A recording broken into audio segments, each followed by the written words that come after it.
ভিডিওতে একটি লাইক দিবেন। আর যারা এখনও আমার চ্যানেলটা সাবস্ক্রাইব করেননি তারা প্লিজ সাবস্ক্রাইব করবেন এবং পাশের বেল আইকনে ক্লিক করে দিবেন।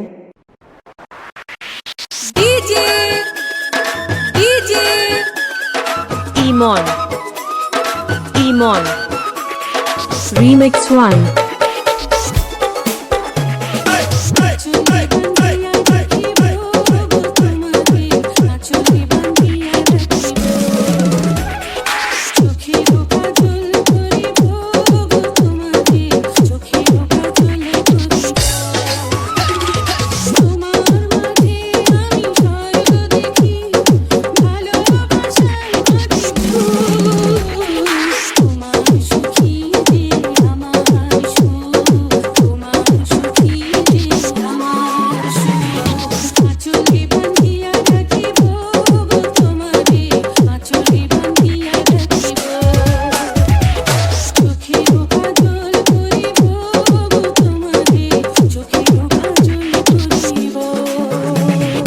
ভাইয়া আপনার বাসাটা কোথায়? ভাইয়া আপনার বাসাটা কোথায়? ভাইয়া আপনার বাসাটা কোথায়? ভাইয়া আপনার বাসাটা কোথায়? ডিজে ইমন, রামরামপুর তেলিপাড়া, ধামইরহাট, নওগাঁ।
ডিজে ইমন, রামরামপুর তেলিপাড়া, ধামইরহাট, নওগাঁ।